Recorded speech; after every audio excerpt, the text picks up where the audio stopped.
The Churchill Club is a membership organization, and so if you are not a member, we do encourage you to consider joining us. You can talk with me or any of our staff members this evening, or you can visit our website at churchillclub.org. And now to our main event. Our moderator is Vintage Foster, a man who spent 20 years in the media industry as publisher and CEO of the Silicon Valley San Jose Business Journal. The paper saw its largest revenue growth in nearly a decade. And before leading the journal, he was the publisher and CEO of the East Bay Business Times. And during that time, for 3 years in a row, the East Bay Business Times was the fastest growing business journal in the United States. And judging by what's happening with paper publications these days, Vintage, it looks like your timing was pretty good. Although I did hear today that they couldn't keep the papers on the stands because of the historic news of last evening, and so perhaps it does have something to do with what you print in the paper in terms of its desirability. In any case, after a successful career of startups and turnarounds in media and business journalism, Vintage believed that the difference between those companies that succeed and those that do not were the ability to recruit and retain top talent. And so inspired by this epiphany, he launched a boutique executive search firm, and that firm was acquired by Armanino McKenna, where Vintage is now a partner. And he is also the partner in charge of AM Search, which is the executive search arm or leg of Armanino McKenna. And he has also been named one of the most influential African Americans in the Bay Area. And I have to tell you that this is a man who is fearless. 3 years ago, he adopted twins, 2 boys at age 3, and he's been raising them as a single parent. So let's welcome Vintage Foster.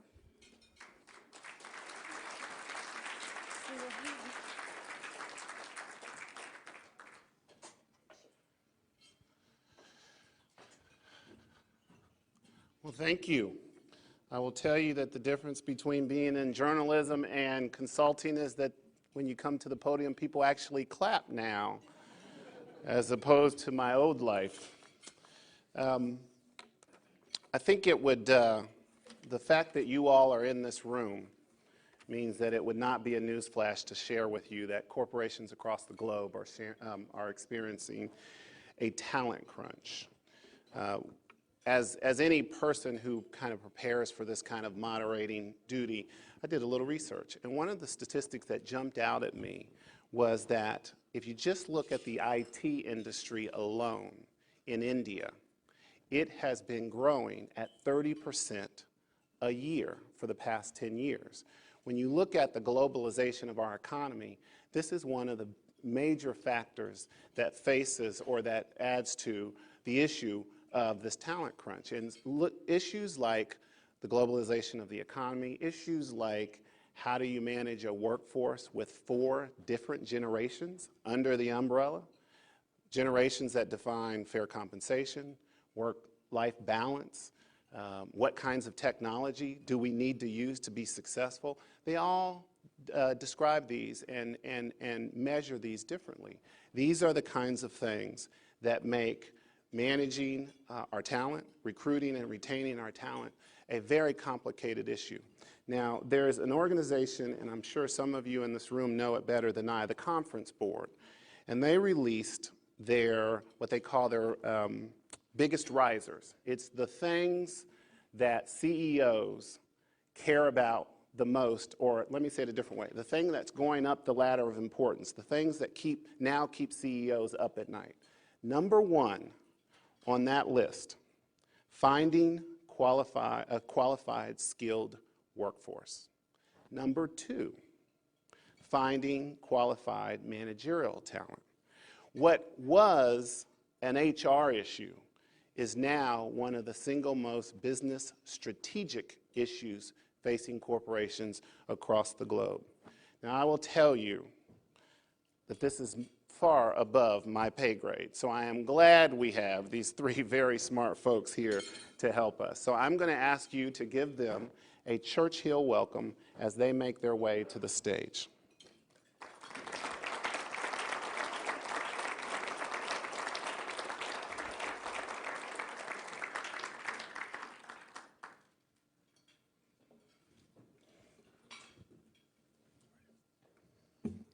So let me tell you how this is going to work. I will join them in the beautiful red chairs to my left, and I will allow each to spend 2 minutes kind of saying, here's how I approach this, here's what this means, here's what I pay attention to, here are the components that are most important. Now each of them will get 2 minutes to tee up the topic, but don't worry. If they get long, I'll cut them off politely, but they've got plenty of time to talk. For about 40 to 45 minutes, we're going to talk amongst ourselves with you, kind of watching, kind of like I'm the Oprah of tonight. We're going to talk for about 45 minutes, but after that, then we're going to open it up to the audience. Now, I can tell from this audience, I won't have to worry about anyone standing up and giving personal plugs for their company. You're really going to ask the questions, and that's what they're here for. So without any further ado, I will join our panelists. One more round of applause for our panelists.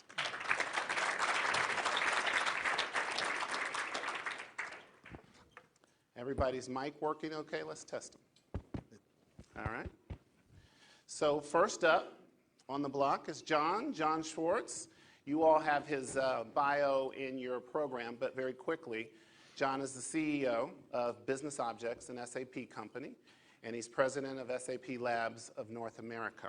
He's also a member of the executive board. John joined Business Objects in September of 2005 as the CEO, and prior to that, you were with Symantec, and you helped lead the acquisition of Veritas, one of the largest, if not the largest. Apparently the largest. The largest. Even today. Well, he deserves something for that, doesn't he? And before joining Symantec, 25 years at IBM. John, you have 2 minutes to tee up our topic. Go ahead.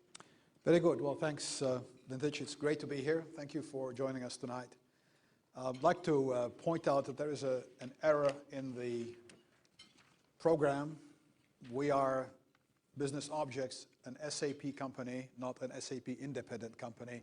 I don't know how they got in there, so before I get accused of trying to spread some nasty rumors, please strike that out of your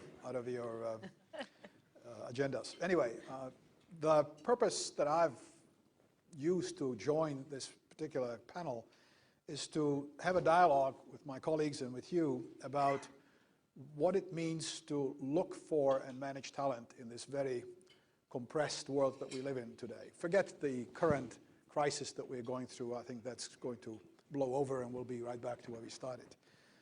Some statistics that are very important. Today, 1 in 4 employees has been with the company for less than a year.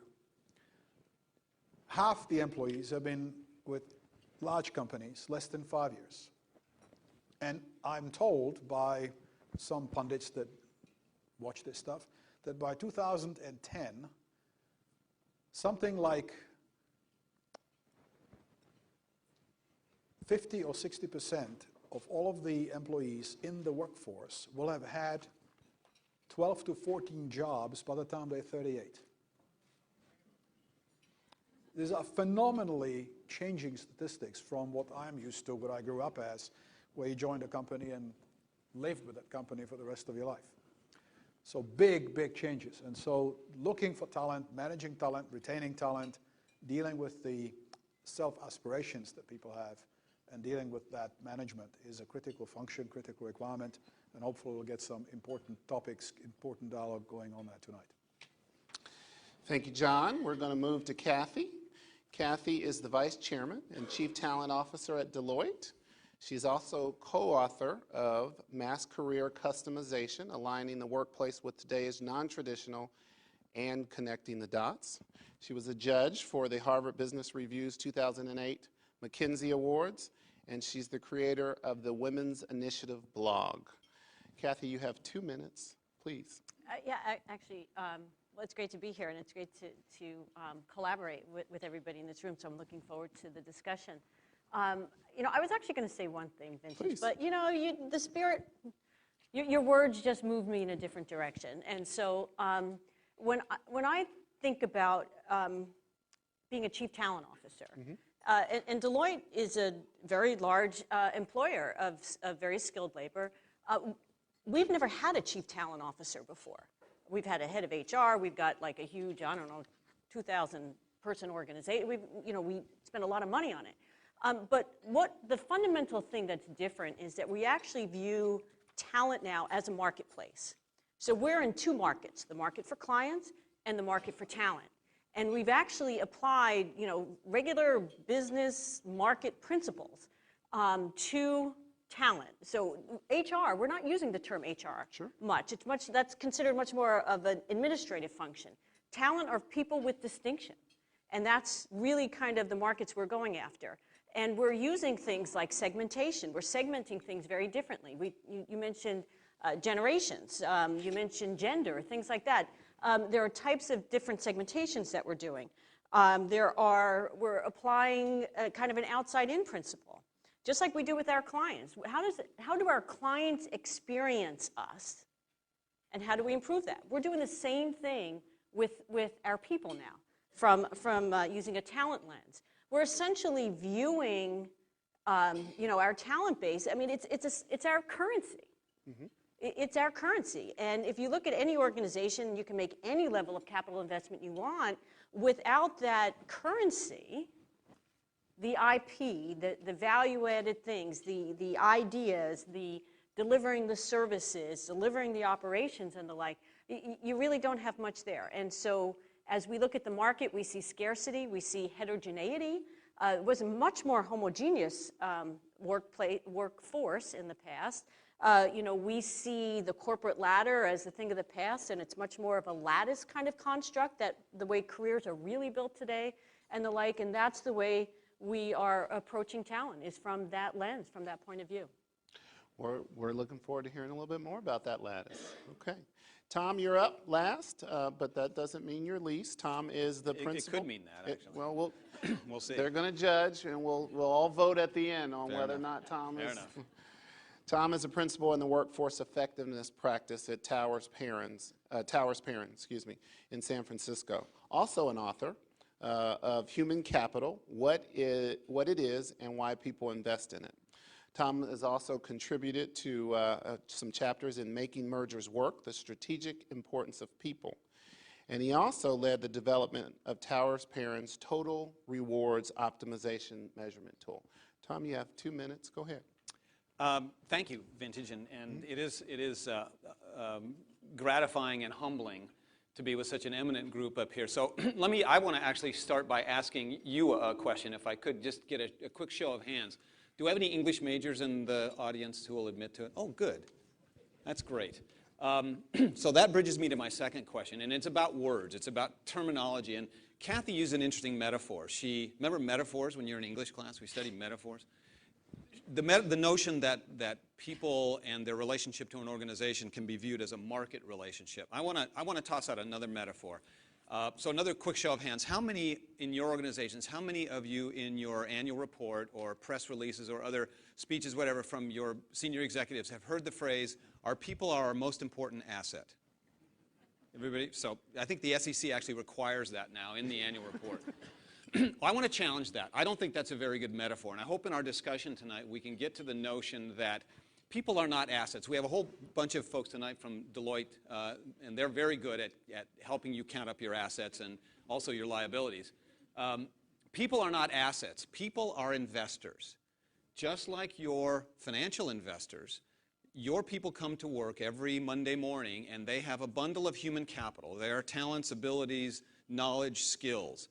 And they can choose to invest that in their jobs with your organization, or in a marketplace economy as we have now for human capital. They can choose to invest it somewhere else.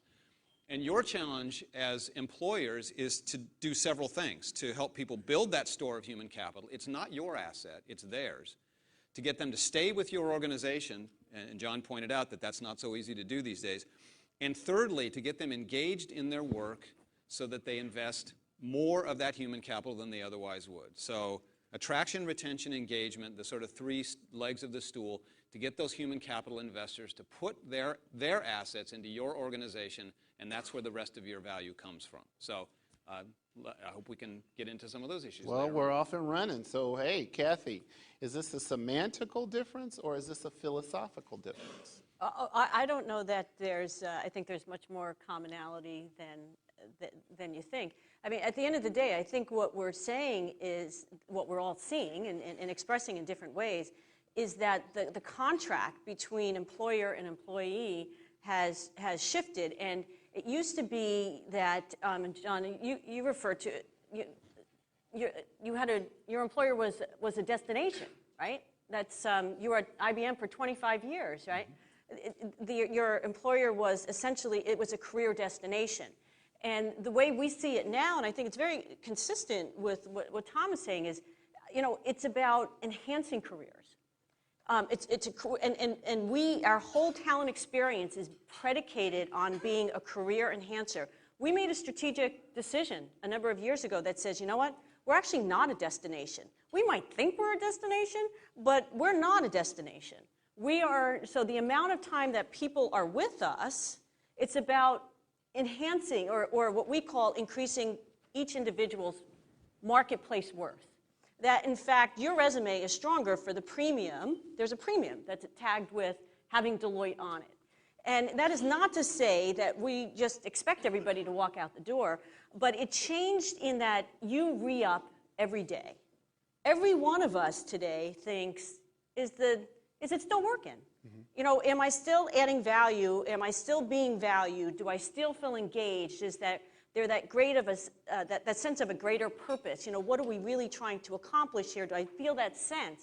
And the day you wake up, or maybe a couple of days when you wake up and I'm just not feeling that anymore, is the day that you move on. So I do believe that organizations that get this notion of being an enhancer and really embrace it, you can actually wind up with a workforce that's a destination. But it's a destination with decision points like on a daily basis as to whether or not that contract is working. Let me just add one thought to this, which is that if people are coming into the organization and you invest 6 months or a year training them to be effective in their role, then they deliver maybe a year's worth of commitment to the company, and then they walk out at the end of that year's period. That 6 month or year worth of investment you've made in training them to be whatever they are is wasted, because it takes far longer than 1 year's worth of payback. At least in our business it does. And so the question is, how do you invest enough in that upfront commitment to that employee, or that employee invest in the company that they work for, so that that duration of being in the saddle lasts longer than just this very short period of time. That statistic of people having 14 jobs by the time they're 38, which means they graduate at 25, that says they're changing jobs every year, scares me to no end, because I frankly don't know how we would run our business with that kind of a turnover. And so re-up every day, but let's make sure that when we grab the people, when they come through the front door, that they want to stay at least for a while. How do you do that? I mean, that's one of the reasons folks are here. How do you manage that lattice, if you will? Get them to re-up, but also deal with the issue of retention, because what we know is that one of the huge expenses facing American business, international business, is this issue of training and turnover.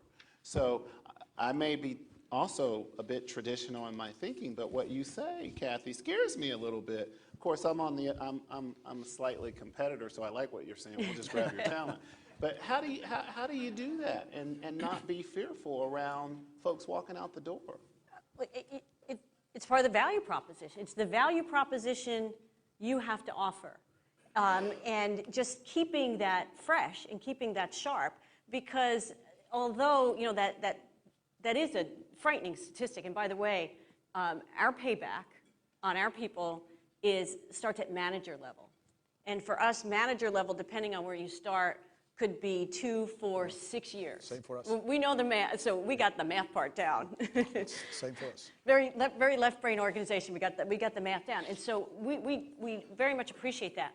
But one of the things that we see is very different is that you mentioned the 4 generations. it's very hard to peg what people want. And as soon as you say, people want this, well, you know, some of the people, some of the time want that, and some of the people, some of the time want something else. And so we actually have moved away from a one-size-fits-all model and have moved towards a custom model. And so, and what we mean by that is we want to keep the connection. We want to keep the engagement. And if you sort of double-click on why do these people go, they go for, you know, some pretty consistent reasons. And so what we've done is tried to connect wherever they happen to be between their career and their life. Vintage, in your opening, you used the term work-life balance. Mm-hmm. I got to tell you something. I was in the workplace for 20 years before I ever heard that phrase. And now, in fact, I did a search the other day. I asked somebody to do a search, and there were hundreds and hundreds of mentions of work-life balance in the general business press. It has just become part of it. And so if you can find a way, and you know, Deloitte, we've been on this journey for the last 3 or 4 years now of being able to customize careers. So people that want to dial up, some people young out of school, they are hungry, they'll go anywhere, they'll do anything. So give them the opportunity to, quote unquote, dial up. Dial up in the pace of their career, dial up in terms of the experiences they have. And then other people at a different point in their life, you know, may want to actually dial down a little bit, but still stay connected. And so to the extent that you can take that contract and you can move through kind of what we call a career sine wave.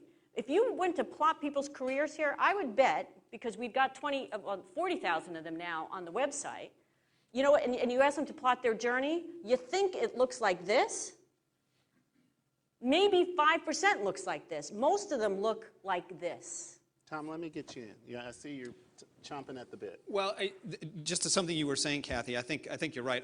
That direct upward career vector is a thing of the past. But the notion of two things. When we study attitudes, employee attitudes all the time. The number one factor globally that we've found in our global employee opinion surveys that drive engagement, which is specifically, am I rationally, emotionally, and sort of motivationally attached to my job, my company. The number one driver is, do I believe senior management of this organization has a credible sense for and concern about my well-being? So if it's Monday morning and you want to drive engagement in your organization globally, it changes a little bit by industry, it certainly varies a bit by age, but when people look around and say, I don't think those guys up there really know or understand or care about my well-being, and all you have to do is read the business press about compensation and what have you, people have lots of reasons to think that. So number one engagement driver, do senior management care about my well-being? When you ask about retention, and it goes, I think, to the point you were making, Cathy, what we find consistently in delivering that customized deal is a lot of it comes down to individual supervisors and managers and how good a job they do of translating what the organization has to offer and making it seem and actually be delivering what feels to Bob and Joanne and Tom as something that's customized to their situation. And if the manager doesn't have the tools to do that, you were talking, Cathy, about what happens when partners are working with millennials and they're in the war room doing the audit work and they all got their iPods plugged in. That's disrespectful. That's not how we work around here. Well, yeah, it is. And as a manager, you've got to understand that you've got a millennial who's going to work with the iPod and do his or her most productive work between 10 p.m. and 3 in the morning. You've got a baby boomer whose kids are in college and will work a more or less traditional schedule. You've got somebody else with 3 kids and a single parent who's going to... Don't give me more kids than I got. Okay. No, and they're enough for me to handle. It's a population explosion right here before your eyes. Who's going to work a different schedule. So if a manager can't translate all of that into individualized deals and still deliver productivity for the organization, you're dead. And so I think in some ways the middle manager supervisor group is kind of a forgotten population in our deal delivery calculus. John, what do you think about all these theories? I actually agree very strongly. I agree certainly with the fact that it takes something like 5 years for somebody to pay back the investment that an organization makes in the training of the person. So how do you best get that initial 5-year return? What we find, at least in our business, and we're a very highly technical organization, so a lot of what I'm talking about is primarily true for engineers, maybe less so for salespeople, is that the earlier you grab them in their career, the better you have a chance of actually retaining the loyalty, retaining the person effectively plugged into what's going on in the organization. So we go to universities, we work with the schools at an undergraduate level, and we begin to work with these students so that they get used to us, they get to know us, they get to know our culture, they get to know how we work, they get to know what we work on, and they get to choose and select whether we are the kind of company they want to work with. Mm-hmm. And then we actually work with these students through their undergraduate program and maybe through their graduate program, so that when they finish the school, we've been able to shape their education in a direction that fits our purpose. Oh. We've been able to shape the relationship in a way where the student feels particularly affinity to our organization. And we know that when they come to work for us, it's a choice that they've made with some knowledge, some level of insight into what happens once they work there. So we've been able to attract and retain early career people. Once you hire people who have gone through 1 or 2 or 3 job changes, the process of changing jobs becomes that much easier, and retention then becomes much more a monetary or much more career progression or some other metric where there is a constant balance of equity going on. You know, am I contributing enough to the business to stay, and is the business contributing enough for me to want to stay? So it becomes much more mercenary. But the first 5, 6, 8, 10 years of a person's career tend to be very formative in the way that they behave. And it's true for, I believe, the millennial generation as it was for my generation. If you're hiring people that have already had 3 or 4 changes, it's much more difficult to retain. The changes in human attitudes, it's kind of funny to look at the generational pieces. There's a lot of sort of external forces going on, but what we find out if we ask people across the generations would they rather change jobs or not, if they've started early in their career. And most people, if you can give them development opportunities, growth opportunities, career path, whatever it is they're looking for in their particular deal, most times people will say, I'd rather stay with the organization and get the opportunities I want than change. Most people don't want to go through the risk and the disruption. You do get good at it after a while, and if you're a serial changer, you've got... After 14 times you've changed. The 15th job change is going to be pretty easy. Yeah, you've got 14 behind you, 15 is not going to be hard. But if you give people, if you can create a reasonable sine wave for people, most will stay rather than leave if they're going through that investment, return on investment. I'm investing my human capital. Am I getting an ROI? If the answer is yes, more often than not, people will stay rather than go. Cathy? You know, I might have some bad news for you. Only the first. There are a number of trends going on in the talent space, and each one of them we probably know about in part, but they're converging in a way that's going to be a risky strategy going forward. And let me explain why. One, we all know that there are more people exiting the workforce than there are entering, just in absolute numbers. 2, family structure. And you know, this is one actually that probably doesn't get played enough. In previous generations, in the US, about 2/3 of all families were traditional, economists call traditional, where one spouse, generally dad, is out in the workforce, and one spouse, generally mom, is at home. It was 2/3. How many of us grew up in that kind of environment? You know what it is today? 17%. Which means that 83% of us do not have a traditional family structure. And why does that matter?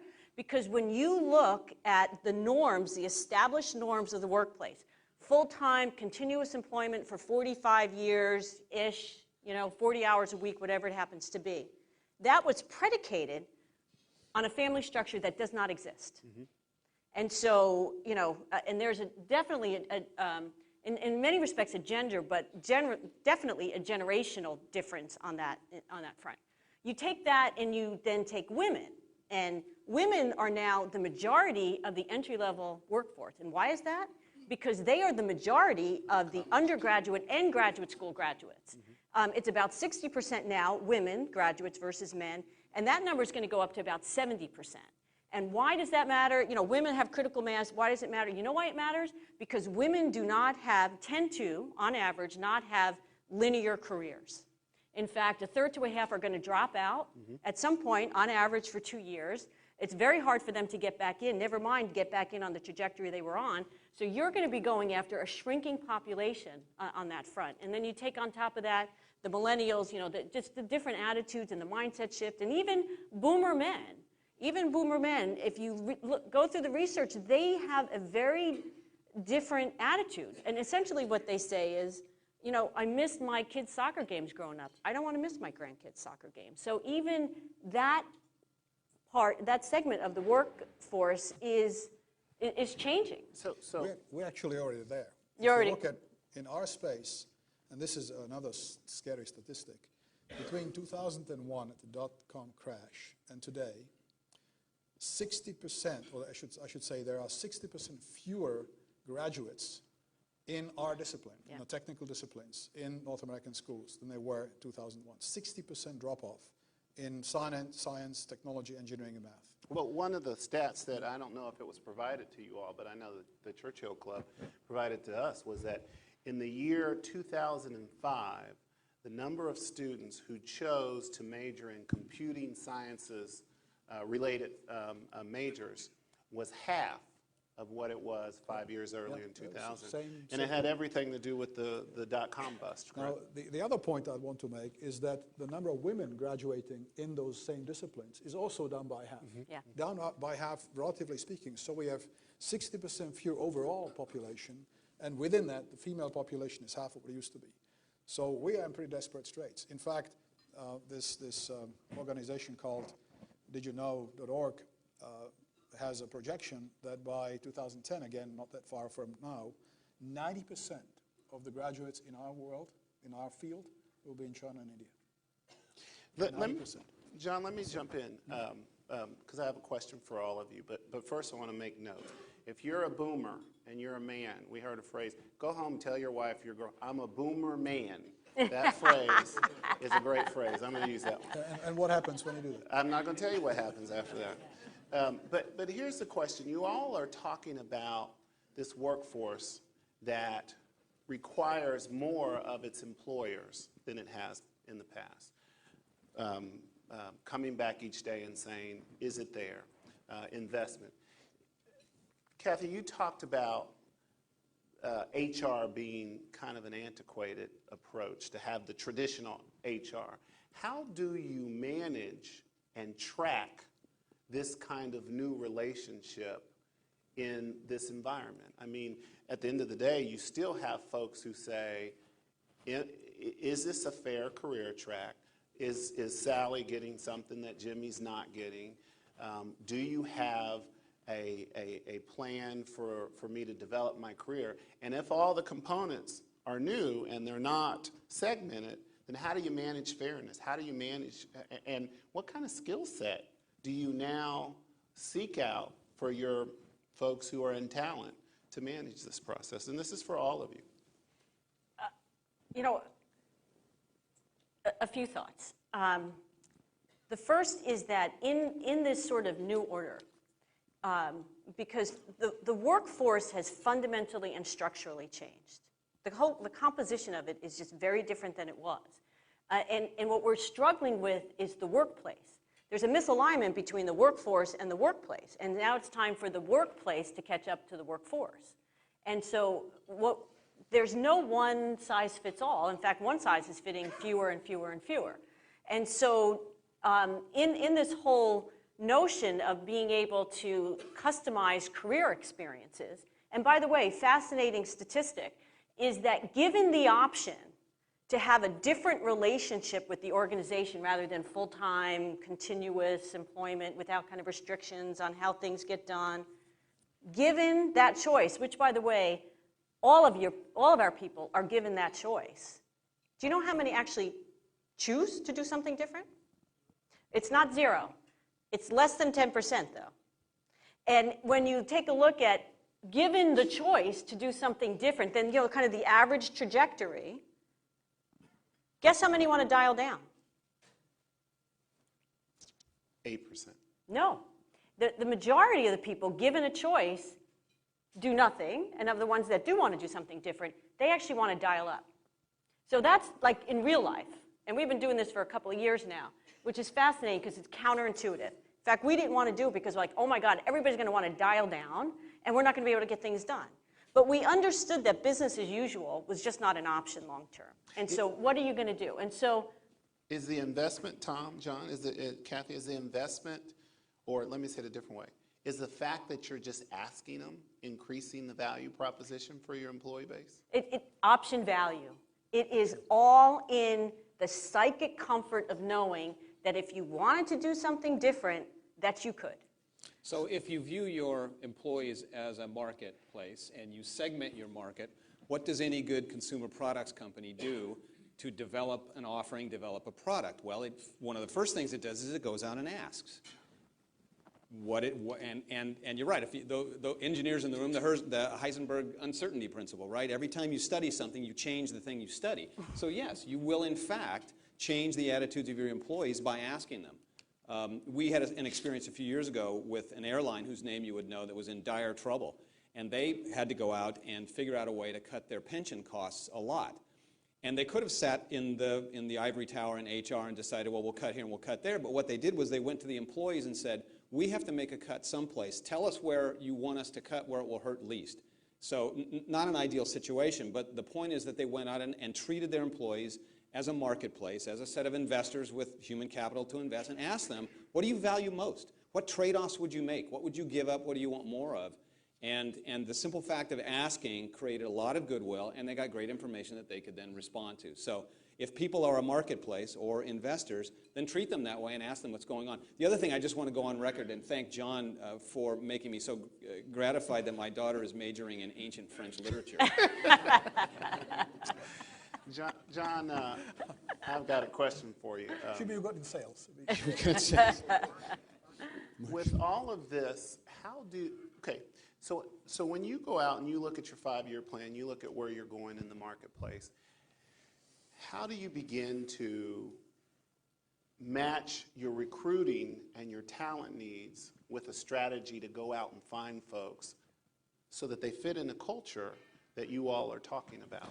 Well, going back to something I said earlier, in the technical disciplines, the connection to the universities is absolutely fundamental. And so we do that, and very importantly, because we cannot influence kids going into the right disciplines, we have to go to countries where the kids do go to those right disciplines. So a lot of our work now is done in China, in India, and Russia, and other places where 10 years ago we wouldn't have even thought about going. Now, when we are there, and when we are talking to these kids as they go through the program, option value is hugely important. You know, you cannot go to a university and say, I've got to teach this, and by the way, if you take these courses, you have a job. Mm-hmm.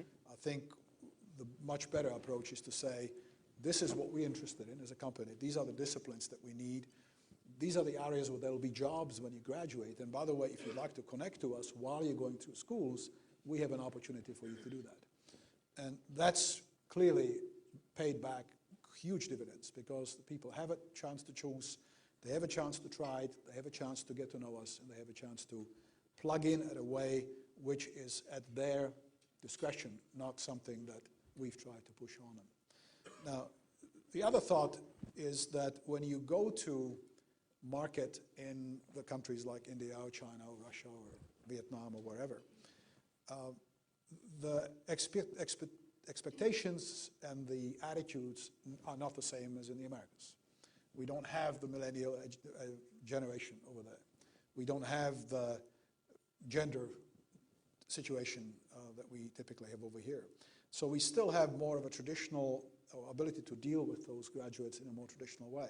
I'm sure it's coming. It's not just it's just a matter of time. So we'll have to learn how to deal with that over there as well. But the fundamental realization, fundamental fact for us is that we are in a global marketplace. Mm-hmm. This is no longer a US only or North America only or even a Western world only scenario, us being a German company. We've got to go shop to where the skills are. So on that note, it used to be that when you looked at a resume and you saw a lot of mobility. You said Can't keep a job. can't keep a job or not really committed to the team. Do you assess mobility differently, John? Cathy? We do, but with a limit. So if I see somebody who's changed jobs every year in the last 15 years, I probably don't want to talk to that person. If I see somebody who has carefully built a resume where they have not only traded jobs, but they've traded skills and they've learned as they went through that process, and they did it in quality organizations that we know and have contributed to value to that person, mobility in that context is absolutely fine. Okay. I'm going to take that from two perspectives. And one thing, as a large organization that we have the benefit of doing, and certainly, John, you as well, and likely Tom, mobility doesn't have to be with different employers. And mobility can be same organization. We have people in our tax business that want to do a stint in our consulting business. Where are you going to be more attractive? Where are you more likely going to get that consulting opportunity within the same organization? Mobility is also global, international kind of assignments. And I can tell you that the younger kids coming in, when are they getting it? That's what they want to know. Because they want to build their resume too, and they want to stay relevant. And that's one thing that I got to give the younger generation a lot of credit for. They are more likely, they think about relevance all the time and what is going to keep them marketable so that they can do those 12 jobs or 14 jobs, whatever it is, by the time that they're 38. So mobility mobility is part of being a career enhancer, right? And it doesn't necessarily have to be out of the same organization. I will say, though, one of the things that we found that people that leave Deloitte, a third, so we hire about 50% campus hires and about 50% experienced hires. And last year, we hired almost 12,000 people. So, we've got a bit of kind of an engine going. Mm-hmm. A third of all of our experienced hires are boomerangs, are people that are rehires, essentially, people that had previously been with Deloitte, left for whatever reason, and came back. And the loyalty of a boomerang is extremely high. It sort of gets to your original, if you can get them really young, teach them around the campfire, the kind of the loyalty is high. It's another kind of way that it comes back around. It's not so great on the outside. Yeah, well, the grass is always greener. Or in some cases, off-ramping or, opting out, whatever phrase you want to use for some period of time, or got a particular experience and then decided that the best place that they can leverage it is actually back in the firm and the like. And Tom, you may have personal experience. Well, yeah, I was just going to say, I hadn't heard the term boomerang lately, but yeah, I boomeranged myself. And so the notion of mobility is interesting because I think John's fundamentally right. I think while the rules may have changed and the number of bullet points on the resume may be allowably larger than it used to be, you want to see a strategy. You want to see some thinking behind what someone's doing. If it makes sense, if they're moving along, even if it's a sine wave, if it makes sense, I think that's an important thing. One other point is that the longer someone stays with an organization, the more their success becomes firm-specific human capital, what they know about how we do things here. And in industries as diverse as insurance and even Wall Street analysts, star analysts who move from one firm to another decline in performance for 5 years after they change. So the kind of ability you want to build in people is the kind that's really applicable to where you are. Not only are they more valuable to you, but if they realize just how important it is to be connected to the internal resources, they'll understand that they won't be worth as much or as successful in the second job. So that's a wrinkle on mobility. And I also want to just, one other quick comment, back to the notion of metaphors for a minute. This notion of the war for talent has been with us for a while. In many cases, and I'm interested in, Cathy, in your experience specifically, we find that the real war for talent is more a war about talent, and it occurs inside the organization. That it's in some cases, it's the stovepipes within HR that make it difficult for an organization to offer that really great investment opportunity, that really great market offering, because compensation is battling with benefits and who's got the budget. Learning and development is outside trying to get some of the money. What if somebody values this more than that? How do we slide? It's like the federal budget. You can't move money from one line to the next sometimes. And so the war is internally, how do we create a unified offering for someone when we've got these organizational stovepipes that interfere with how we deliver? And as an HR professional, you probably have to deal with that. Well, I mean, what is that expression? We've met the enemy, and it is us. And it is us. We've actually dealt with it a few ways. When we started looking, we're going to view talent as a marketplace, and we start looking at it from the customer experience, the individual's experience. That actually broke down a lot of stovepipes, because now it wasn't about kind of benefits or learning or development. What is the consultant experiencing? What is the senior manager experiencing? And so that actually took some... Because they don't care where in HR any of this stuff comes from. They absolutely don't care. Like they don't want to know. They'd rather not know. But how do you manage this? I mean, these are great theories. But how do you manage it? How do you say, I'm a consultant, I'm don't ask me bringing about all it. these folks in? Yeah, I mean, let's talk P&L. How do you manage this? How do you say, okay, if this is how the world works, here's how our talent group is going to look. Here's what they're going to do to boost the relationship, to get folks to re-up. What does that look like every day when it's down and dirty? Let me Go ahead, John. let me jump in, and I'm not suggesting that we do it particularly well, by the way. So I'm just a few opinions on this score. Ultimately, it's up to the people that work in the organization for whom that person's going to work, or where that talent individual is going to end up. All that the HR people or the payroll people or the hiring people can do is make it possible for the job to be done. Open the doors, open the aperture so that the employee can see the manager has the tools. But it has to be on the job, in the area, in the organization where the people reside every day, that this has to come together. Okay, so you decided, you woke up one day, hey, we've got to approach this talent thing differently. Same with you, Cathy. And you said, okay, I've got to get my team to get this. What was the first step? The first step to get the team To together. get those managers who have 40 folks who are very, very talented underneath them, and they're saying, okay, I got to approach this differently. Every one of them has to have that value proposition. Every one of them has to feel like they have options. Every one of them has to know that this is a place that values it, but we're going to increase their marketability, and it's okay. How'd you convince the frontline manager that this is a good thing? Actually, it was a lot easier than I thought. Really, I mean, I was expecting, first of all, I am not a career HR person. I'm actually a cross between a strategy and a technology consultant. I've played that middle lane, roadkill, my husband calls it, between those two things for the better of 20 years. Mm-hmm. And so had asked to take over this role as Chief Talent Officer really as a change agent, because that's kind of what I do. If I connect the dots of things that I've done for clients and inside the organization, it's kind of change agent stuff. And so, and I was expecting a ton of resistance. Mm-hmm. And it didn't show up. And I'll tell you why it didn't show up.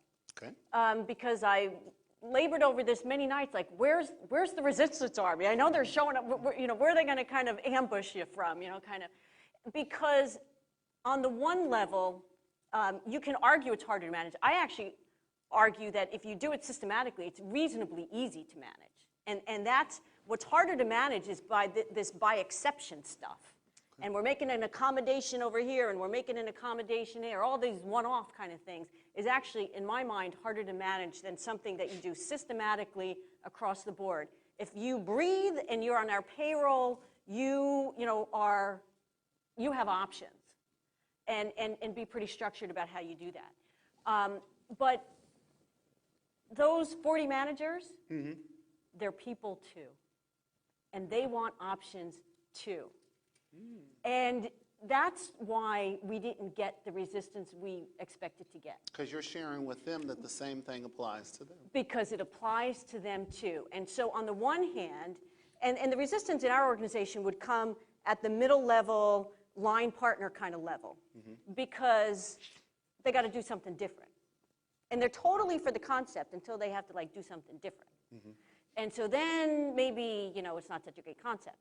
But as soon as, so you know, you'd kind of explain it to them, and there'd be some, you know, kind of moaning and groaning. But there would be IMs the next day or emails or something saying, "This apply to me too?" "Yeah." "Oh, okay, I think I can. I get it. I get it now." Okay, okay. One other point that I think is very important is that if you open the system so that people can move freely, and managers aren't worried that they can't find a replacement if they let somebody go, or if the employee finds another opportunity in some other department and they'd like to move. The minute the system opens up and you can trade in this marketplace relatively freely, and you know the backfills are there, you know we can go and hire, or you know we can grab that person that you always wanted anyway and improve your hand, the system works beautifully. If you have barriers where people can't move freely across the boundaries of the organization, no amount of system, no amount of process, no amount of thing is going to work. Two comments. First on what John said. We worked with a company about 10 years ago, just about the time of the dot-com problem, and stock options had been a big part of the deal they offered to new employees, and you join the organization, and you work really hard for 7 years, and then you either die or you retire rich, and you all know who this company is if I gave you the name. Well, they woke up one day and the stock options weren't doing what they had done. So they went to their employees, treated them as investors or as participants in a market, and asked them, what trade-offs would you make? And what they said, in effect, was just what you said. If I can't stay in one part of this company and get rich in 7 years and retire, then I want mobility. I want a system where I can build the bullet points on my resume, and if you're really lucky, company, I'll stay here and reinvest what I learn, and maybe I won't, but that's what I want. That's the trade-off I'm willing to make. The other point I think, Cathy, you were saying, I think your experience is unusual. What we've seen with our clients is when changes of the sort you talked about, even beneficial ones, happen, managers are already overloaded. How many of your organizations have managers who both manage and do work? Just about everybody, a player-coach model of managing, in effect. And when we ask managers what frustrates you about your job, what makes it difficult for you to be a delivery system for the company's deal, they say, you're asking me to juggle bowling balls and BBs. I can't, I've got too many things to do. And I've got to go to a meeting, plan a strategy, do a budget, hire some people, fire some people, and by the way, write code. When am I going to do all that competently? So as you go through these processes of thinking about what's the deal you're going to offer people, just understand that the manager's job is already a transitional sort of an affair between individual contributor and executive. It's a complex job, and it's easily destabilized. Adding new responsibilities, adding new things to do without taking things away, or rebalancing time, or developing competencies, you're programming that position to fail. And when that position fails, just as John implied, everybody's unhappy. Let me go to the, I'm going to let you have that comment, but what I want to do is prompt the audience. Do we have mics around? How's this? Okay, we have mics in the back of the room, so if you want to ask one of our panelists a question, go ahead and raise your hand, and I'm going to let Cathy jump back in, and then we'll go to a question in the audience. I completely agree with your scenario, Tom, and probably we've all lived that. I will say, though, that there is a difference when there's an aspiration. And as opposed to, oh, by the way, you're doing these 100 things, well, here's 101. And there's not a clear, extraordinary reason for doing it. But if there is an aspiration, we're going to become a corporate lattice culture, and here's how it benefits you, then, you know, the managers, everybody's willing to put in just that little extra. Well, you made a remarkable point for just a few minutes. Managers are people. A lot of them are, anyway. And And they want a deal too. They're also investors in the organization, investors in their own career. What's my ROI? Oh, I get to do that too? Actually, let me get my audience to get some ROI. All right. Because they got some questions here. And then if it's for a specific panelist, let them know. Sure. Good evening, Neil Fry. Thanks very much for your time tonight. My question's around data.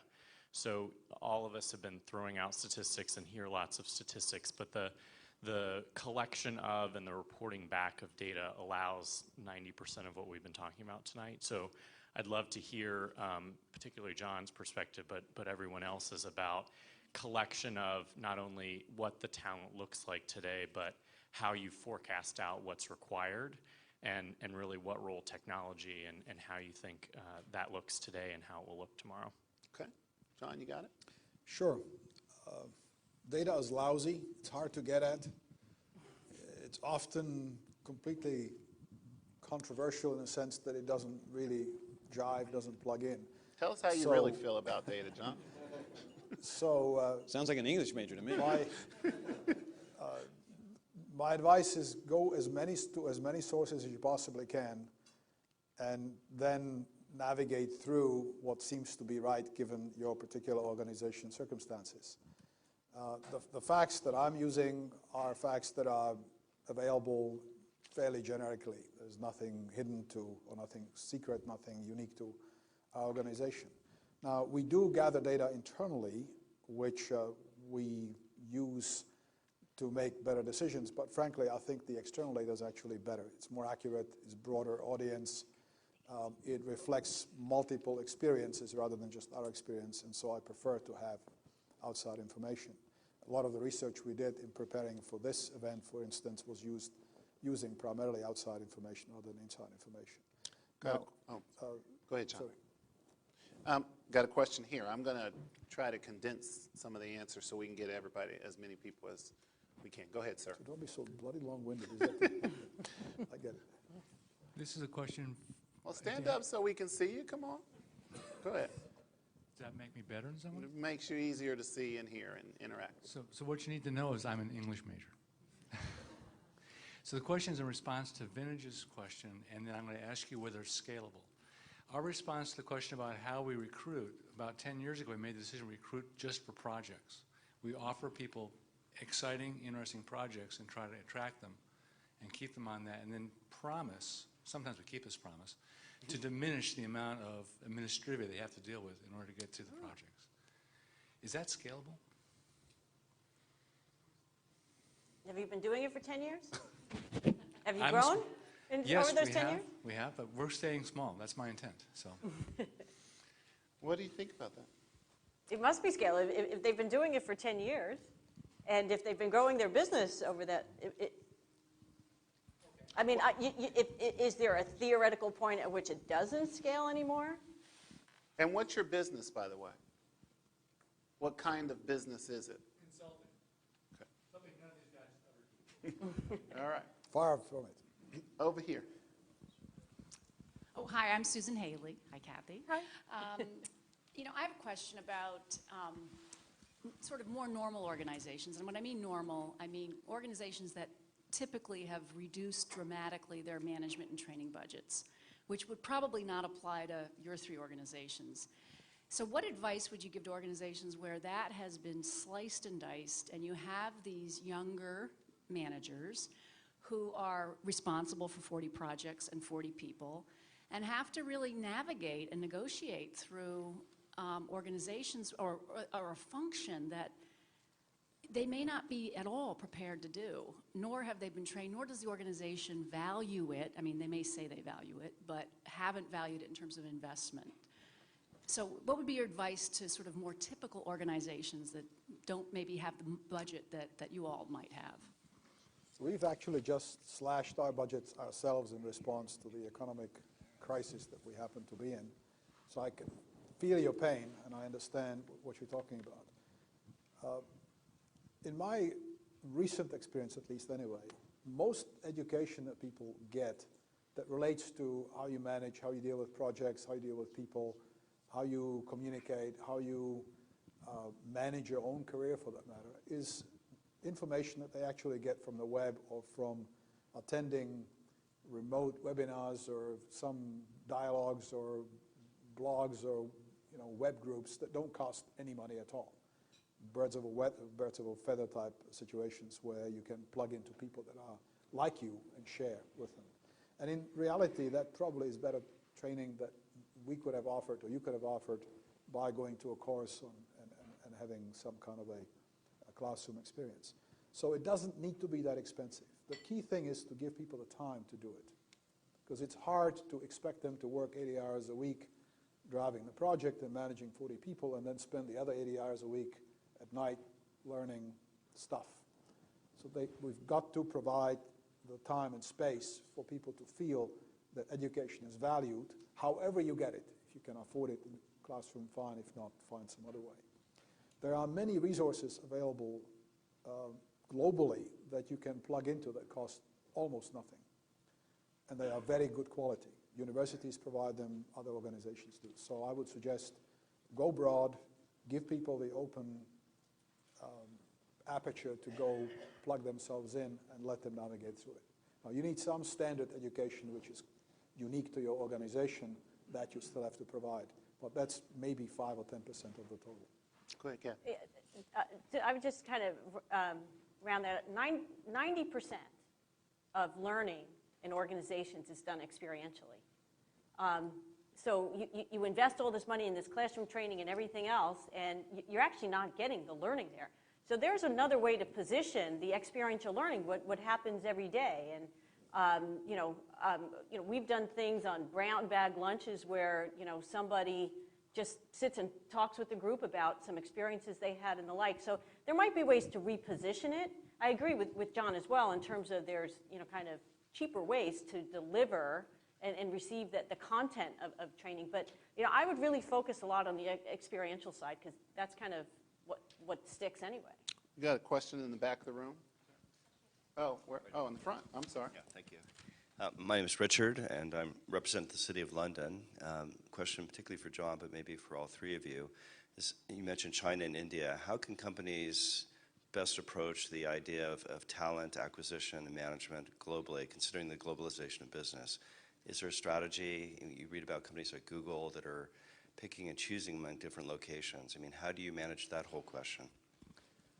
So we have a strategy, and then we have execution that doesn't necessarily map to the strategy. The strategy is that we have set specific locations in India and China and other places, but we have targeted locations where we want to be. We have created an environment where we want to attract people to us.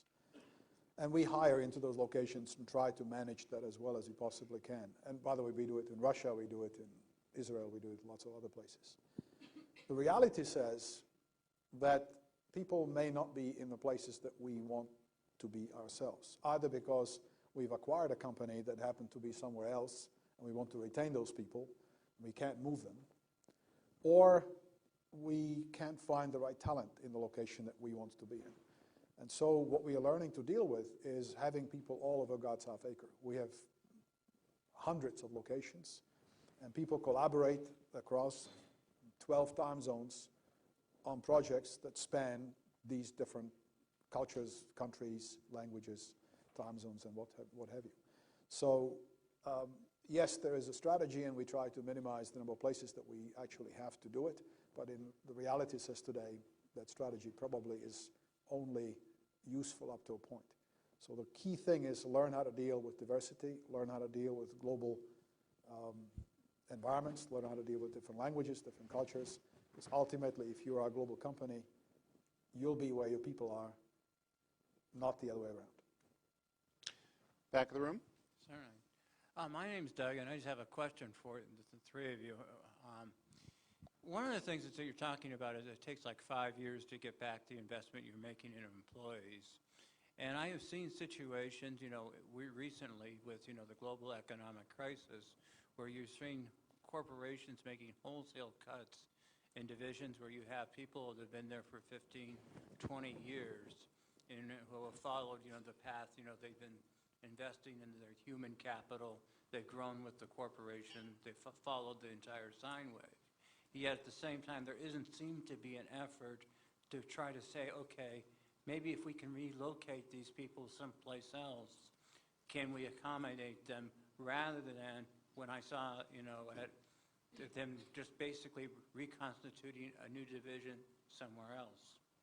Tom, you want to jump in? Yeah, I think we can point to Wall Street to a large extent as the culprit behind that, because it's short-term earnings pressure that causes people to be human capital owners and investors on Friday and expenses on Monday. And as I was driving down here, I heard on the radio that Advanced Micro Devices is going to cut 500 jobs. They're not cutting stupid people. They're not cutting bad people. They're not cutting probably even low performers. They're trying to cut costs because they're under earnings pressure. So the first thing is if you're public, go unpublic, so you don't have to do that anymore. Or another organization that I actually was blessed to work for when I began my career long ago was a financial institution where a family and a family trust owned a lot of the shares.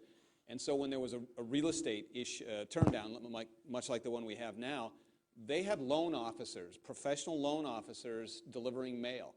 And in effect, the message was, these guys are very important to us. They're so important that we could cut costs and we could meet the street's expectations. But we're not going to do that. We're going to keep these guys with us. They're owners of valuable human capital. We're going to give them jobs. We don't need them making loans because there aren't any loans to be made. But they'll deliver mail. They'll do a lot of other stuff. So when the new mail guy came by one day, I asked my boss, who is it? Oh, he's one of our best loan officers. He's going to deliver mail until the market turns up again. So an organization that has the courage and the ability to do that kind of thing, I think, can deal with your issues. But under the short-term earnings pressure that so many of us feel from moment to moment, it's very difficult to have that kind of courage. How many years ago was that? That was approximately 30. That was the late 70s. Did I do the math right? Yeah. Yeah, that was a while back. So hi, my name is Lisa Solomon. Thank you so much for coming today. I've got a question about the elusive millennial generation. I had an experience just a couple days ago that made me feel so old and not a millennial. And so I'll share that story with you and turn it into a question. So I had so excited, I was going to interview a millennial intern who just screamed of high impact, right? 3.85 at Stanford, valedictorian in her high school, tour guide, class president. I'm thinking this is going to be so good for me. And we scheduled an interview on Wednesday at 10, and Tuesday night at 11:30 p.m. I get an email, can't meet at 10, can we meet at 11? I have an important thing I have to do. No problem. 10 minutes before the interview, I get a call. I'm so sorry, I can't meet you for the interview. I have an emergency. What kind of emergency? Is everything okay? Everything is fine, but we were just jumping on the trampoline, and my roommate fell through a hole, and I think she broke her arm, and now we need to go to the hospital. And I thought, so you delayed our interview for an hour to jump on the trampoline with your roommate, and now you can't meet me at all. So I'm thinking what looked like a very promising, results-oriented, someone's going to help me out resource, all of a sudden turned into a millennial generation that I clearly misinterpreted and didn't understand. And so I guess my question to you is how you're thinking about this new millennial generation. I know I was not jumping on a trampoline before I had a big job interview that I cared a lot about, or listening to my iPod. But, you know, in this change of the relationship into being more thoughtful of the experience of the employee, you know, at the end of the day, results need to get done. And so I'm curious, you know, how you look when you interview on the universities, how you determine in your mind, this person's going to be a winner, this is someone that actually we do want to invest in, and we think they have high potential, because I'm finding myself now really stumped. That is an excellent question. I'd like to say I have two sons like that, and I want to be recused from this dialogue. You know, I'll take a shot at it. There is, and we're really, really, really clear about this, there is a big difference between enablement and entitlement. Big difference. And if you're clear about that in your mind, you know, you send along those signals about what's okay, what's acceptable, and what's not. And one of the things that I've personally found is sometimes, to be honest with you, these kids just don't know. Maybe they've been coddled their whole life. I mean, you know, I grew up in a big family. I don't have a big family. I don't know of anybody who has a big family, but I grew up with lots of families with big families. And so, you know, there's just some very simple, you know, kind of social and business behavior that they really just don't know. And so you give them, you coach them, you tell them. If it doesn't happen, it doesn't. Then you move on, because there are some millennials that are into entitlement. By the way, there are some people across lots of generations that will easily go down the entitlement place, and you just got to be really centered on enablement. I happened to actually be at a session about 6 weeks ago where we had a millennial panel that was talking to us, and a lot of these same questions came up and the same examples, and I think two things. I think what I took away was there is a sort of a foundation of entitlement. They've been coddled by their baby boomer parents. They're trophy kids in two senses. They're trophy kids because in some ways they're our trophies. We produce them, and we've helicoptered over them and created this situation and made everything easy and smooth and wonderful. And they've also gotten trophies for showing up in a lot of cases, right? Everybody on the soccer team got a trophy because you came to practice at least twice. I think you can make a deal with these people. They're not stupid. They're not unmotivated. They just don't, in many cases, they don't get it. And because in the entitlement mentality, it doesn't necessarily mean they think they get something for nothing. They just don't understand the deal process in many cases. And I don't know if you stuck with it with this person, but what I would suggest is having a very straightforward discussion and saying, you know, here's what your behavior conveyed to me. Here's the opportunity we think we have. Here's why there's a disconnect. You're no dummy. You're a 385 at Stanford and a valedictorian. So if you can make this deal, I don't think conscientiousness as a personality trait has dropped, but I think it's been redefined a little bit. And there's some relaxation around it that can be educated out. And I would just try to make a deal, but very, very, very clear. I don't think you have to give anything. I think you have to just make it clear what needs to happen if they're going to get the benefits they want. So you got boomer men and trophy kids so far. We've got one back here. Hi, Suze Graff. And my question is a little bit around the current market that was brought up over here. We're talking, I guess the overall topic tonight was partially attracting and then developing that talent. And right now in the economy, there's major corporations with highly talented people have dissolved. There's a lot of companies that are doing hiring freezes, layoffs, et cetera, in this room as well. And there's very few of us who are still hiring that talent. So my question to you is, might not hit it home as much in terms of maybe you've done a freeze or maybe you're hiring, I don't know. But what would you say to some of those people who are looking to grow but afraid to grow in this market? So lots of talent out there, but they're doing hiring freezes as opposed to trying to attract those highly talented people who are out there in the market right now. My suggestion would be that even though we have so-called hiring freeze, it shouldn't be a freeze of absolute 0 Kelvin degrees. It should be a freeze where you hire the minimum required to keep fresh, to keep your face in front of the talent-producing organizations, schools particularly, and make sure that your teams get used to the idea that there is still the opportunity to bring additional people in. I would actually do it even at the expense of having to take more underperforming employees out of the organization to make room for some of these people coming in. Yes, it may not be the same numbers that you used to do, but I would still highly encourage you to stay in the market. Back of the room. And I'm going to take about 2 more questions, so go ahead. Jonathan Carroll, ex-Deloitte consultant, so been through that experience. Are you soon to be a boomerang is the question. You never know, right? Okay. Sign right here. So quick question, really. I'm just curious, based on what we're describing here, how does the relationship from your companies and recruiters change in this new environment? So, we're not talking about college graduates in this sense. We're more talking about experienced candidates. So the relationship between professional recruiters or internal recruiters and how that's managed as you go to recruit talent. I guess the point was in the current market, in the current economic downturn. Yeah. I guess there isn't going to be much of one if you don't do any recruiting.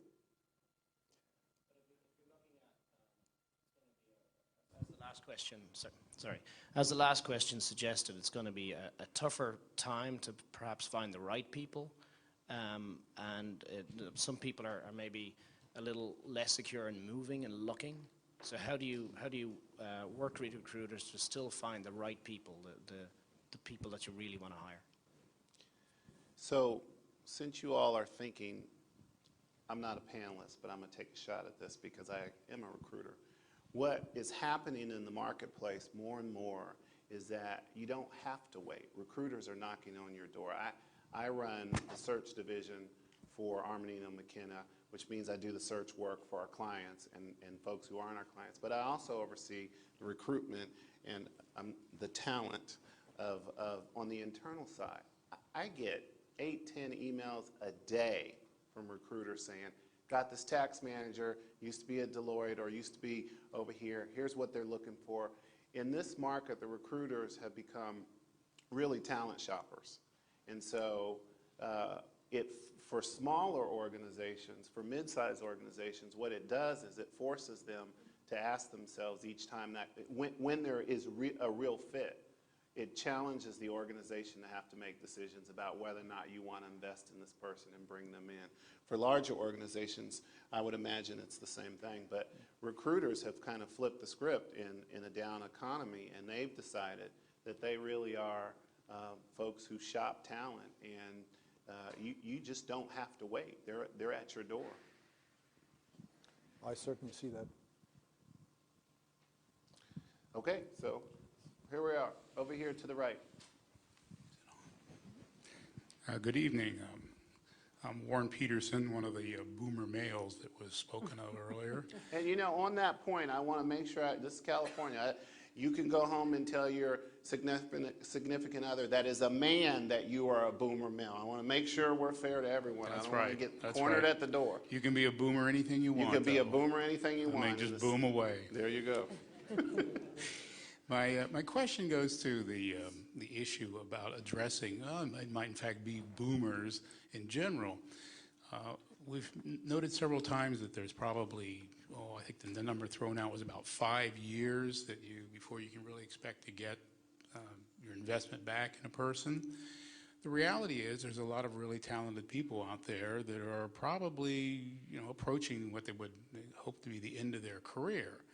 And the issue is that how do you tap into sort of that talent pool? I mean, we just talked about, I believe it was AMD laying off 500 people. Well, I'm sure many of them are 20-something, 30-something, but there may in fact be some more mature people.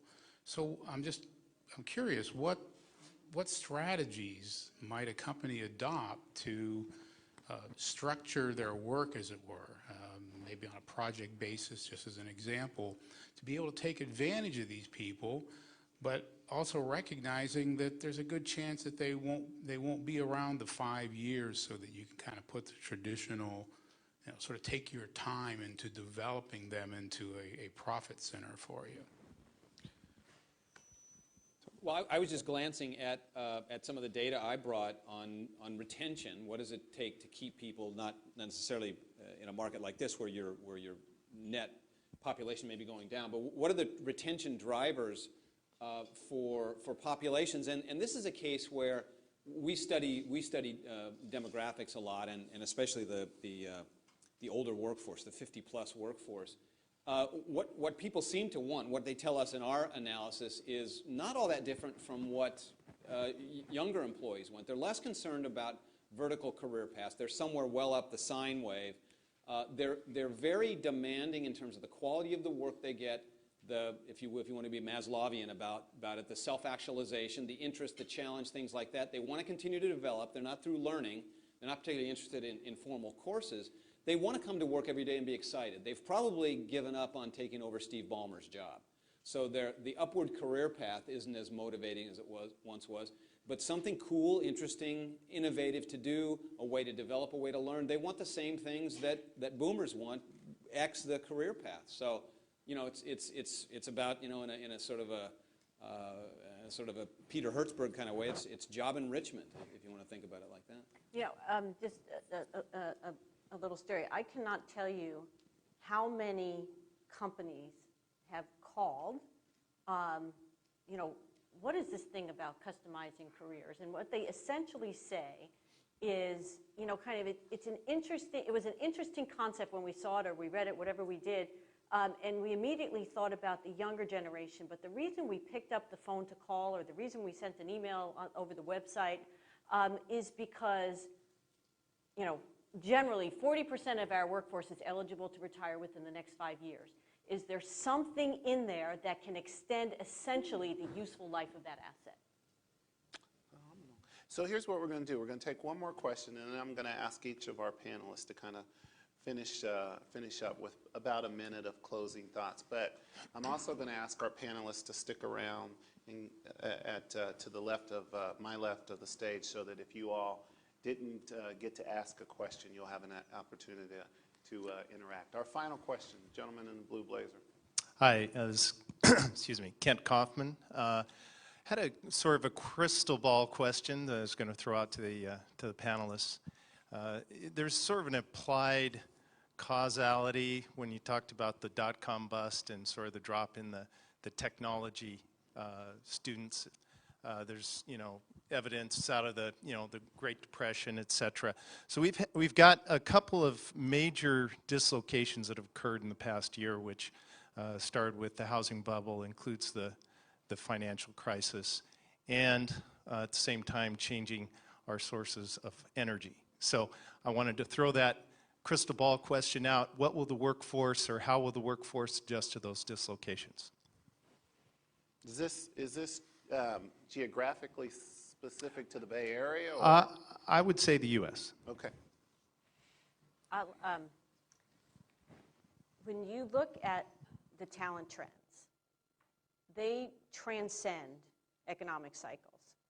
And when you look at the growth of talent, and we know this because we know how many people were born 20 years ago, so there's a high degree of certainty. This is the number pretty good that we're pretty comfortable with, as opposed to some of the other statistics. It's going to grow 2 to 3%. And by the way, that's what it's been growing. It's going to look just like that, okay? So if your business is one, if the relationship between people and growth is linear, and your business is going to grow more than 3%, you've got a growth challenge, what we call a growth challenge. You have a gap between the supply and, you know, the availability of labor versus this number is how we see our business growing. This number is how we see the talent market growing. That is going to transcend economic cycles, because that 3% is not going to jump to 6%. So let me just add a couple of other thoughts, maybe more specific to the changes in the types of industries that are on the upswing versus those that are on the downswing. Clearly, we have a crisis in the automotive industry, which needs to remake itself. Now, whether it's going to be remade in North America or whether we're going to rely on Asia to provide us with automobiles, who knows? But there is a wholesale remake as far as that's concerned. The new automobiles will not be gas-powered, I presume. They'll be electrical or something else. So the entire infrastructure system has to be rebuilt to support whatever is going to happen there. The energy is moving from coal-fired and oil-fired to solar or wind or sea or whatever else. So in essence, the next 20 years, the next generation is going to see a change where perhaps a quarter of the economy is going to shift from technologies that existed to completely different ways, different technologies. Incidentally, some that are much more domestic, much more able to keep at home rather than exporting them abroad. And I think that the remake of the careers along with that will be perhaps the greatest opportunity we've seen in several generations as a result of that. Interestingly, again, one of these crazy statistics I've been collecting and reading, the top 10 jobs today didn't exist in 1990 in terms of demand for the kind of skill. And I expect that's going to get accelerated as you move into 2010 and beyond. So a huge challenge, huge opportunity. And Cathy's point about the labor pool growing at a very steady and rather low rate is going to be an interesting scenario for us to digest, because the productivity of the country has to grow better than 3%, And that gap has got to be filled somehow. So I'm going to, you know, I was trying to remember the stat. I wrote a column a couple years ago, and I can't remember the exact numbers, but it was something like in the 1920s, close to 40% of American citizens worked in the actual field or a related field of the agricultural business. And now it's less than 2% in America. So we're going to allow our panelists to kind of give closing thoughts. We started with you, John. We're going to start with Tom this time. Okay, just a couple of bullet points, and then one other metaphor, or at least phrase. This is a data point that came from Jeff Pfeffer, who's a professor just down the road at Stanford. If you ask people, if you ask organizations where they're looking for their competitive advantage, only one company in 8 will say it's from its people. If you ask people in the workforce about their levels of engagement, how energized are they to be committed to their organizations and involved in their work, 1 in 5. You ask people how many of you are planning to stay, have plans to stay with your current organization, 1 in 3. If you ask how many, remember we said at the beginning the number 1 engagement factor in our surveys is, does senior management have a credible, is conveying a credible sense of concern about employee well-being? How many employees globally say our senior management meets that criterion? 1 in 3. So I think what we're talking about here is there's a competitive advantage sitting right before us. Those organizations that can do a better job of all the things we've been talking about, of attracting talent, of developing talent, of holding on to people, carving out career paths that make sense, delivering the deal through that supervisor manager group. There's a real economic competitive advantage to be had, and I'll project into the future that lip service, that people are our most important asset, but only one organization in 8 is actually doing anything about it. If that goes up to 1 in 4 or 1 in 2, then we will truly have an economy that can sustain itself through the kinds of changes that we're talking about. Thank you, Tom. Cathy? Just kind of a fun fact first. Talent is top on the CEO's agenda. It's become a strategic issue. You know where it's also become top? Where's that? Chief Risk Officer. If you ask a Chief Risk Officer, what are the 3 things that keep you up at night? Talent's on that list. Mm-hmm. And, kind of when did that happen? In all of this, the opportunity's in the whitewater. Right? The opportunity is always found in the whitewater. And there's kind of whitewater out there. And there is the contract between employee and employer is shifting for lots of reasons. And there is an implication for each one of us as individuals to much more actively manage our careers and to stay relevant and to not get complacent. And organizations are doing a better job to want to keep you around, but there's 2 sides to that, and that each one of us has a higher degree, we need to be more responsible for ourselves in our careers and more actively managing that than certainly our parents ever were. Thank you. John?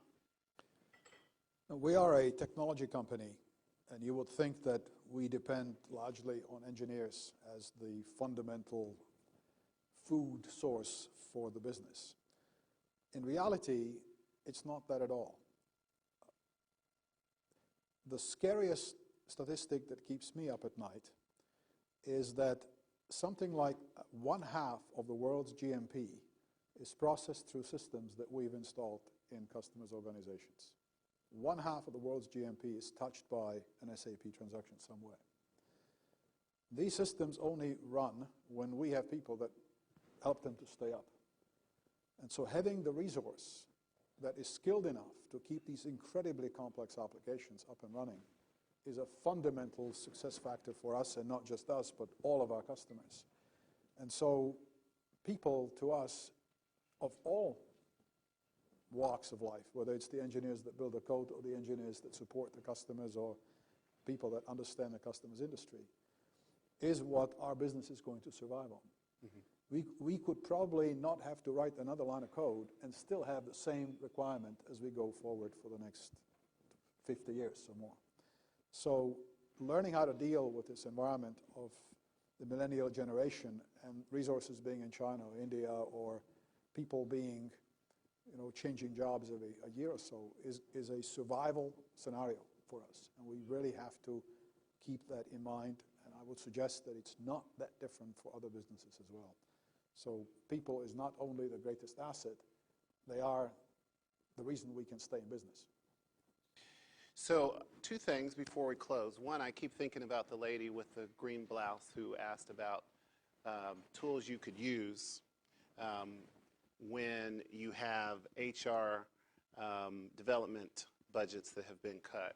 And one of the things that always shocked me, and we didn't talk much about this, but the Gallup organization, they found that the single greatest predictor of retention, and for years I fought them on it because they used to do consulting work with us, was whether or not you had a best friend at work.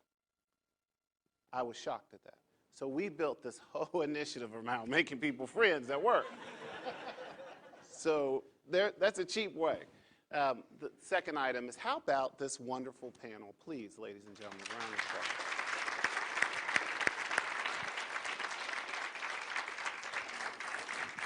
So I will turn it back over to you, Karen. A couple of closing remarks. First of all, I would like to echo the thanks to Cathy, Tom, John, and of course Vintage for this excellent discussion. We truly appreciate your appearance with us this evening. And as a small gesture of thanks, we have some Churchill Club t-shirts to add to your Churchill Club t-shirt collection of the future. Please wear them in good health. And for those of you who are interested, there is some literature that addresses the topic of tonight's discussion outside the door, and so you're welcome to pick that up on your way home. And I just want to thank you again for coming, and have a good night. We'll see you at the next meeting of the club.